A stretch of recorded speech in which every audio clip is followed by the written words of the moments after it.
பார்வதீபதயே ஜானகீகாந்தஸ்மரணம்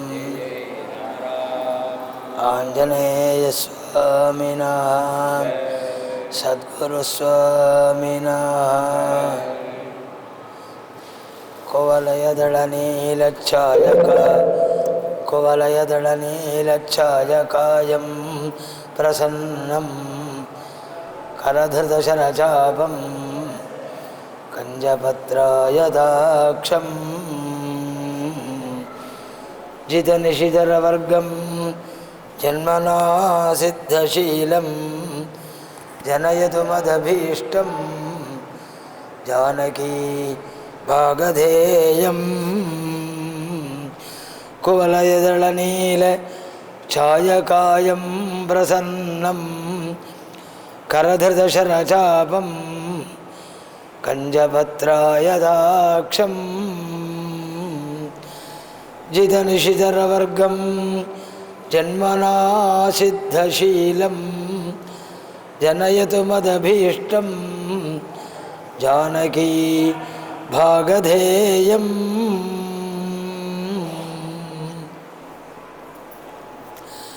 ஸ்ரீஹப்பதியான பரமாத்மா ஸ்ரீனிவாசன் அவனுடைய ராமாவதார வைபவ சரித்திரமான சரித்திரங்களே ஸ்ரீமத் ராமாயணமாக வால்மீகி அற்புதமான புண்ணிய கிரந்தமாய் வேதத்துடைய சாரமாய் சகல தர்மத்துக்கும் பிறப்பிடமாய் நமக்கு மார்க்கதர்ஷியாய் அப்படி அற்புதமான புண்ணிய கிரந்தமாய் தொடுத்து கொடுத்தாள் ஸ்ரீமத் ராமாயணத்தை. வேத தர்மங்களை நேரடியாய் கேட்குற போது நாம் அதில் ஈடுபடுவோம் சொல்ல முடியாது. அந்த தர்மங்கள் ஒரேடியாக உத்தரவு மாதிரி இருக்கு அப்படிங்கிறது மட்டும் காரணம் இல்லை. வேதத்தை அம்மா மாதான்னு சொல்லப்பட்டிருக்கு. குழந்தைகள் இருக்கா பாருங்க, ஒரு விஷயத்தை அப்பா அம்மா சொல்லா கேட்க மாட்டாள். அதுவே வேறு யார் மூலமாவது அந்த விஷயம் சொல்லப்படுமே ஆனால் அப்படியே மனசில் படியும். அது குழந்தைகளுடைய இயற்கையான குணம். அப்பா சொன்னாலும் அம்மா சொன்னாலும் உடனே கேட்பான்னு சொல்ல முடியாது. வேதம் அம்மா ஒன்றும், அதனால் மாதృவாக்கியம் வருவது ஒரு அலட்சியம் இயற்கையாகவே ஜீவனுக்கு வந்துடும். வேறு யார் மூலமாவது சொன்னால் அது மனசில் படியுமே. அதனால் வால்மீகிக்கு என்ன தோணுது, நாம எடுத்துப்போம் இந்த பொறுப்பை. ஒரு அப்பா அம்மா சொல்லி குழந்தைகள் சரியாக கேட்கல வச்சுங்கோ, அந்த குடும்பத்தில் அபிமானம் உள்ள வேற ஒருத்தர் கவலைப்படாதீங்க, நான் குழந்தைகிட்ட மெதுவாக சொல்லி ஒரு புரிமுடியாக பண்ணுறேன் அப்படின்னு பொறுப்பேற்றுக்கிறது இல்லையா.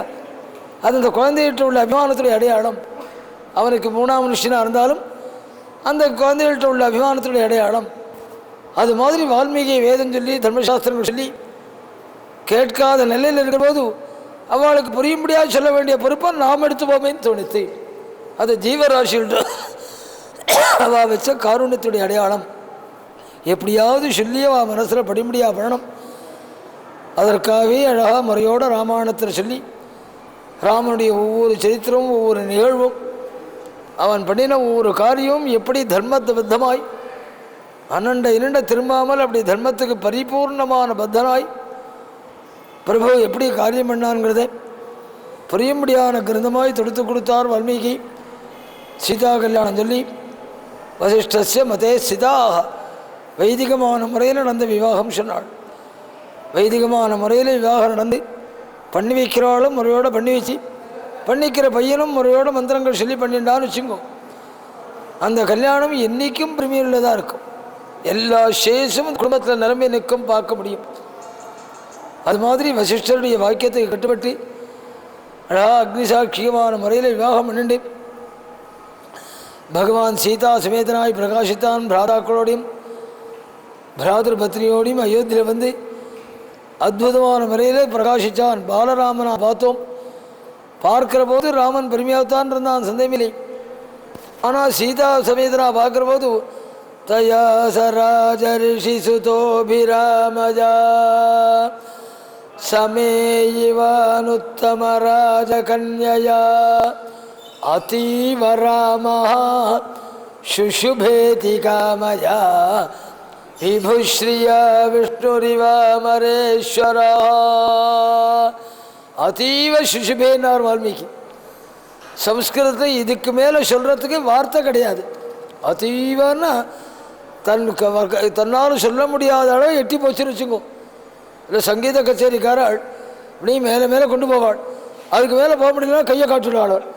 அது மாதிரி காட்டில பதம் அதீவாங்கிற பதம். அதீவராமா சுஷுபேதி காம தீர்த்தம் விபுஸ்ரீயா விஷ்ணுரிவாமரேஸ்வரா. அப்படி சீதா சமேதனாய் பிரகாசிச்சான்னு சொல்லி பாலகாண்டத்தை முடித்து ஒன்னொன்றில் ஒவ்வொரு விஷயங்கள் சொல்லப்படுறது. அயோத்தியா காண்டம் முழுக்க தர்மத்துடைய லட்சணங்கள். பரிபூர்ணமாக தர்மத்தை பற்றி தெரிஞ்சுக்கணும்னா அயோத்தியா காண்டத்தை பார்த்தா போதும். ஆரண்ய காண்டம் ராமன் கிட்ட உள்ள வீரத்தை காண்பிச்ச சரித்திரம். ஒவ்வொரு காண்டத்து பூர்வமாய் ராமனுடைய ஒவ்வொரு குணத்தை பிரகாசப்படுத்துகிறார் வால்மீகி. பாலகாண்டம் முழுக்க பகவானுடைய குரு கைங்கரியம், பகவானுடைய விநீதி, அது மாதிரி விஸ்வாசங்கள், வித்யாபியாசத்தில் உள்ள ருச்சி, இதெல்லாம் பாலகாண்டத்தில் சொல்லப்பட்டது. அயோத்தியா காண்டம் தர்ம பொக்கிஷமாய் நாம் தெரிஞ்சுக்க வேண்டிய தர்மங்களுடைய நிலைகளமாய் அப்படி கொடுத்தார் வால்மீகி. அந்த அயோத்தியா காண்டத்தை மங்களாசாசனம் பண்ணி வால்மீகி ஆரம்பித்தாள். கச்சத மாதுல குலம் பரதேன ததா நகா சத்ருக்னோ நித்ய சத்ருக்னா நீத பிரீதி புரஸ்கிருதா.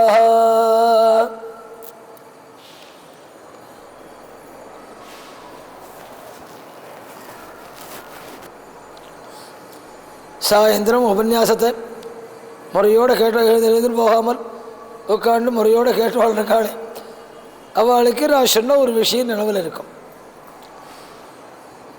யுதாஜித்தை தன் மருமானான பரதன் அழைக்கிறதுக்கு தான் வந்தான் அயோத்தியா பட்டணத்துக்கு. கல்யாணம் தீர்மானமாக இருக்கேன்னு தெரிஞ்சோன்னா கல்யாணத்தை கலந்துனான். அவன் வந்ததே யுதாஜித்துடைய மருமான் பரதன், கைகேயினுடைய சகோதரன்.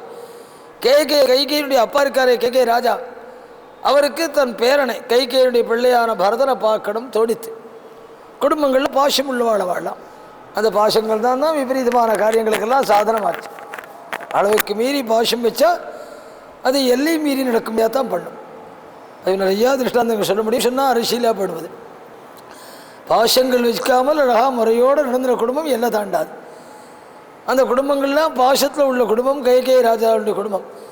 தன் பேரனான பரதனை பார்க்கணும் நினச்சான் கே ராஜா. அதனால தான் தன் பிள்ளையான யுதாஜித்தை அனுப்பிச்சு நீ போய் பரதனை அழைச்சினான்னு அனுப்பிச்சான். அந்த யுதாஜித்தை கல்யாணத்தில் கலந்துட்டு திரும்பி போகிற போது தன் மருமானான பரதனை அழைச்சின்னு போனான். தன் ஊருக்கு அதுக்காக தானே வந்திருக்கான். தன் ஊருக்கு அழைச்சின்னு போனான்னு முதல் ஸ்லோகம் ஆரம்பிக்கப்படுறது. கச்சத மாதுல குலம் பரதேன ததா நகா சத்ருக்னோ நித்ய சத்ருக்னா நீத பிரீதி புரஸ்கிருதா. இந்த ஸ்லோகத்தில் என்ன அதிசயம் கேட்டால், பரதன் பிரதானமாக போகிறான். பரதன் வைக்கிறதுனால பரதன் பிரதானமாக போகிறான். அவன் கூட சத்ருக்னன் போகிறான். பரதனும் சத்ருக்னும் பிரியாதவன். பரதனுக்கு கைங்கரியம் பண்ணுறதுக்குன்னு சத்ருக்னன் கூட போகிறான். அந்த ரெண்டு பேரையும் சேர்த்து சொல்கிறார் வால்மீகி. பரதன் கிளம்பினான், சத்ருக்னன் கூட போனான் அப்படின்னு.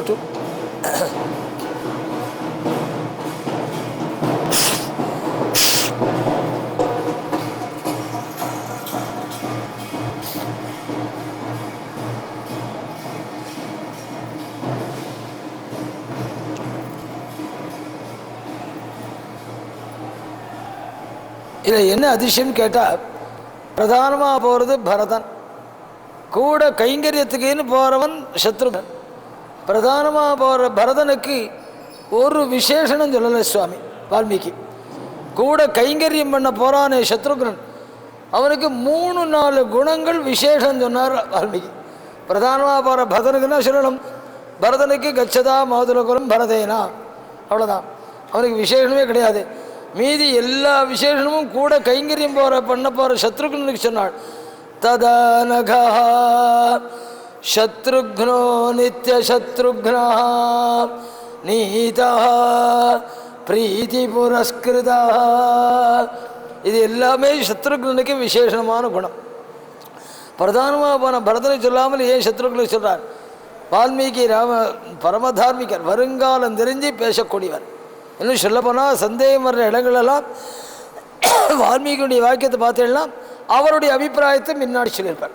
இது என் அபிப்பிராயம். வாலிவதத்துலேருந்து ஆரம்பித்து எந்த இடத்தை பார்த்தாலும் அவருடைய அபிப்பிராயத்தை முன்னாடி சொல்லியிருப்பார். அது மாதிரி இது அயோத்தியா காண்டம் ஆரம்பிக்கிற போதும் அந்த அயோத்தியா அவருடைய அபிப்பிராயத்தை சொல்லி ஆரம்பித்தாள். அயோத்தியா காண்டம் வெறும் கலக கதை. அயோத்தியா காண்டம் முழுக்க பார்த்தீங்கன்னா யார் யாரை வைய போகிறாள் என்னன்னே தெரியாது. அப்பேற்பட்ட கலகம் உள்ள ஒரு கதை அயோத்தியா காண்டம்.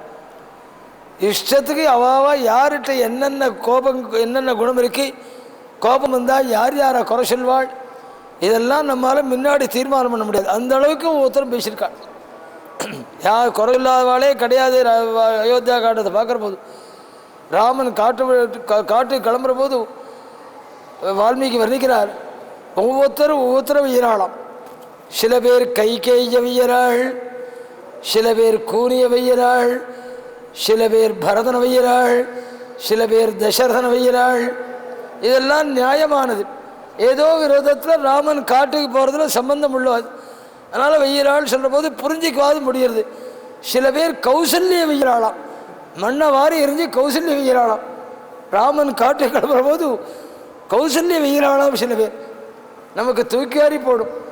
கௌசல்ய வெய்யறதுக்கு இல்லையா இருக்கு அப்படி இருக்கட்டும். ஜனங்களுடைய பார்வை பாருங்க, ஒவ்வொருத்தருடைய பார்வையும் ஒரு விதம். பல பேர் கௌசல்ய மன்னவாரி எரிஞ்சு வெயிலாளாம்.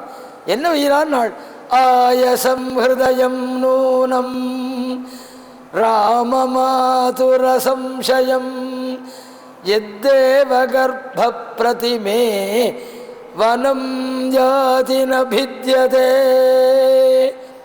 கௌசல்ய வெயிலாளாம். இவள் ஒரு அம்மாவா? தேவனுக்கு சமானமான ராமன் எல்லாத்தையும் விட்டுட்டு காட்டுக்கு கிளம்புறான். மரவடி கட்டி ஹார்ட் வெடிச்சு பிராணன் போயிருக்க வேண்டாமா? என்னவோ புலமெண்டு உயிரோடு இருக்காளே, இவ்வளோ கல்லெஞ்சிக்காரியாக இருக்காளேன்னு சில பேர் கௌசல்யம் பண்ணவாராம். ஆயசம் ஹிருதயம் நூனம் ராமமாதுர சம்சயம். ஜனங்களுக்கு கோபம் வந்தா யாரை குறை சொல்லுவான்னு சொல்ல முடியாது. அப்படி இஷ்டத்துக்காக அவா பேசியிருக்கான். லட்சணன் அப்பாவை அடிச்சிட போறேன்னு ஆரம்பிக்க போகிறான். பரதன் அம்மாவை நெருப்பில் இறங்க தள்ளிவிட போறேன்னு பேசுகிறான். ஒவ்வொருத்தரும் ஒரு இதாக பேசுகிறான். ராமாயணத்தில் யாரை பற்றியும் ஒரு குறையும் சொல்லாத ஒருத்தர் உண்டுன்னா சத்ருக்னன் தான். அவன் வாக்கால் ஒரு குறை ஒருத்தரையும் சொல்லலை. வால்மீகி அதை நினைவுபடுத்துறதுக்காகவே சத்ருக்னனுக்கு 2-3 விசேஷண குணங்கள் சொன்னான். அனகா, எந்த குறையும் இல்லாதவன். பிரத்யார குறை சொல்கிறதே ஒரு குறை தான். அது நம்மகிட்ட உள்ள குறை. அவன்கிட்ட அது இருக்குது இது இருக்குன்னு சொல்கிறது அது உண்டி குறையில்லை, அதுவும் நம்மகிட்ட உள்ள குறை. எந்த விதமான குறையும் இல்லாதவன். ஏன்னால் பிரீதி புரஸ்கிருதா, எல்லாத்தையும் பிரேமபாவத்தோடு பார்க்கிறவன். இல்லை பிரேமபாவத்தோடு உண்மையான ஒரு விஷயம் இது. பிரபஞ்ச ஜனங்களை பிரேமபாவத்தோடு பார்க்க பழக்கிங்கோ. உலகமே கிருஷ்ணமயமாக தெரியும், ஆனந்தமயமாக தெரியும். எதுவுமே தப்பாக தோணாது நமக்கு. அந்த பிரேமபாவத்தோடு உலகத்தை பார்த்து பயணமாகத்தான் அதை புரிஞ்சிக்கவே முடியும். எதுவுமே தப்பாக தோணாது, எந்த ஒரு காரியமும் அபத்தமாக தோணாது. பிரபஞ்சமே கிருஷ்ணமயமாக தெரியும் பிரேமபாவத்தோடு பார்த்து பழகினவாளுக்கு. அது மாதிரி பார்க்கிறவன் நாம் சத்ருக்னன். எதனாலே நாள் சத்ருக்னோ நித்திய சத்ருக்னா. வசிஷ்டாச்சாரியர் சத்ருக்னன்னு பேர் வச்சாரே, பொருத்தமான பேர்னார் வால்மீகி. ஏன் தெரியுமானால் சத்ருக்னா சத்ருவை வதம் பண்ணினவன் அப்படின்னு அர்த்தம். சத்ருவெல்லாம் வதம் பண்ணவன் சொன்னான். ஏன்னா லட்சணன் சத்ருவ வதம் பண்ணது ரொம்ப குறைச்சல். பரதன் யுத்தத்தில் கோடிக்கணக்கான பேரை சத்ருக்களை நிகிரகிச்சான்னு குறிப்பிட்டே சொல்லப்பட்டிருக்கு பரதனுடைய யுத்தத்தில். பரதன் உத்தரகாண்டத்தில் யுத்தம் பண்ணுற போது சத்ருகனை பற்றி சொல்கிற போது லவணாசுரன் ஒரே ஒரு அசுரன் அவனை ஒண்டி வதம் பண்ணினான்னு சொல்கிறார் வால்மீகி. ஒரு அசுரனை வதம் பண்ணியதுக்காக பரதன் கோடிக்கணக்கான வேறு அசுராவை வதம் பண்ணியிருக்கான். அவளுக்கு கொடுக்காத விதை அதுக்காக கொடுக்கல வால்மீகி. பின்ன எதற்காக கொடுத்தான் நாள், எதற்காக வால்மீகி அந்த பேர் வச்சார் நாள். சத்ருக்னா சத்ருக்களை ஜெயிச்சவன் அர்த்தம். சத்ருக்னோ நித்திய சத்ருக்ரஹா. சத்ருவை ஜெயிச்சவன்னா யாரை ஜெயிச்சான் நாள். ஏத்தா போல இருந்துட்டு நமக்கு மொட்டை லெட்டர் போட்டுண்டு தொந்தரவு பண்ணிட்டு இருக்கானே, அந்த மாதிரி சத்ருக்களை ஜெயிச்சவன் அர்த்தம் இல்லையா. சத்ருக்னு எதனால பேர் வச்சார் நாள். பரவாயில்ல.